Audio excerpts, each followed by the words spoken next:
Assalamualaikum warahmatullahi wabarakatuh. Pada video kali ini, saya Intan Nur Permatasari dengan NIM 19070716121 dari kelas Psikologi 5C akan membahas mengenai penanganan pada anak remaja berkebutuhan khusus yang mengalami ADHD.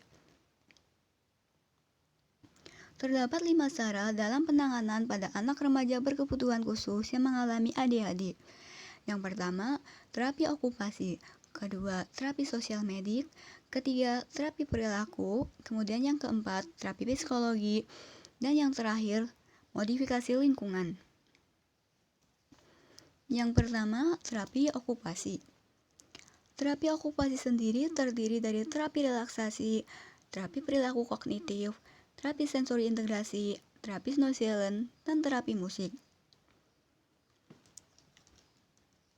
Yang pertama, terapi relaksasi merupakan terapi yang menggunakan kekuatan pikiran dan tubuh untuk mencapai suatu perasaan rileks. Terapi relaksasi bertujuan untuk dapat mengontrol stres, ketakutan dan ketegangan, memperbaiki konsentrasi, meningkatkan kontrol diri, meningkatkan harga diri dan kepercayaan diri, serta meningkatkan kreativitas. Yang kedua, terapi perilaku kognitif yang bertujuan untuk mengubah perilaku seseorang dengan mengubah pemikiran dan persepsi, terutama pola berpikirnya. Terapi perilaku berfokus untuk mengurangi respon kebiasaan dengan cara mengenali situasi atau stimulus.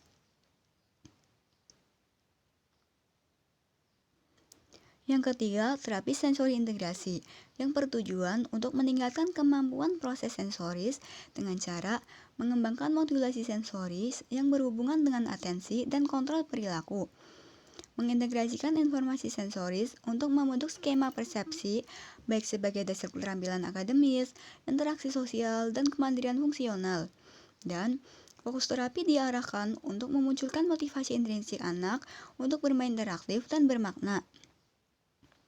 Yang keempat, terapi Snow-Zealand dilakukan untuk mempengaruhi sistem saraf pusat melalui pemberian rangsangan yang cukup pada sistem sensori primer seperti penglihatan, pendengaran, peraba, perasa, penciuman, dan juga pada sistem sensori internal seperti vestibular dan proprioseptif.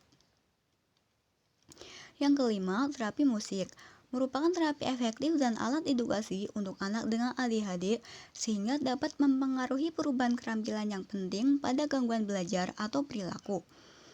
Terapi musik menyangkut beberapa hal seperti keterampilan kognitif, keterampilan fisik, keterampilan komunikasi, keterampilan sosial, dan juga keterampilan emosional. Selanjutnya yaitu terapi sosial medik. Penanganan ADHD dalam peran sosial medik difokuskan pada bantuan perorangan dan keluarga yang kesulitan dalam penyesuaian diri dan pelaksanaan fungsi-fungsi sosial yang diakibatkan oleh kondisi-kondisi yang disfungsi.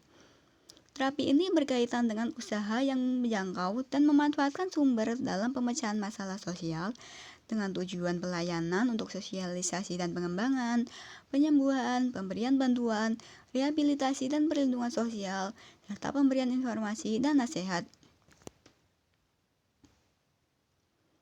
Selanjutnya, terapi perilaku. Strategi spesifik yang dapat dilakukan untuk terapi perilaku terdiri dari pertama, reward system, seperti anak diberikan hadiah apabila dapat menyelesaikan tugas atau berperilaku baik. Yang kedua, time out, misalnya anak yang memukul adiknya dihukum duduk di pojok ruangan selama 5 menit. Yang ketiga, respon cause, misalnya anak dilarang menonton televisi apabila belum menyelesaikan PR. Yang keempat, token ekonomi, misalnya anak akan mendapatkan bintang apabila dapat menyelesaikan tugas dan kehilangan bintang apabila tidak dapat menyelesaikan tugas. Jumlah bintang menentukan reward yang diterima. Selanjutnya yaitu terapi psikologi. Psikoterapi yang diberikan pada penderita ADHD termasuk dalam pelatihan kepada orang tua untuk memperbaiki lingkungan di sekitar rumah dan sekolah. Terdapat berbagai pendekatan psikoterapi yang dapat dilakukan oleh seseorang psikolog. Penggunaannya tergantung pada pasien dan simptomnya yang meliputi support group, parent training, dan social skill training. Yang terakhir yaitu modifikasi lingkungan.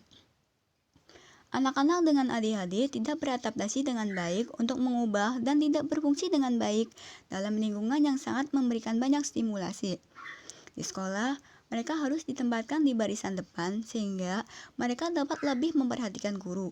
Seringkali anak dengan ADHD mendapatkan keuntungan lebih dari metode mengajar satu-satu atau pengajaran dalam kelompok kecil.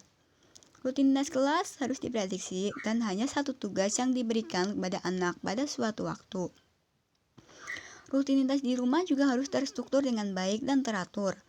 Keluarga harus menghindari keramaian, supermarket, dan pusat perbelanjaan besar yang dapat memberikan terlalu banyak stimulasi bagi anak. Kelelahan juga harus dihindari ketika anak menjadi tak terkontrol dan hiperaktivitas meningkat.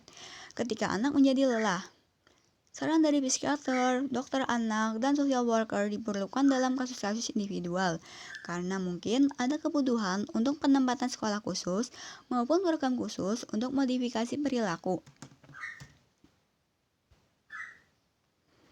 Demikian penjelasan mengenai penanganan pada anak remaja berkebutuhan khusus yang mengalami ADHD. Kurang lebihnya, mohon maaf. Wassalamualaikum warahmatullahi wabarakatuh.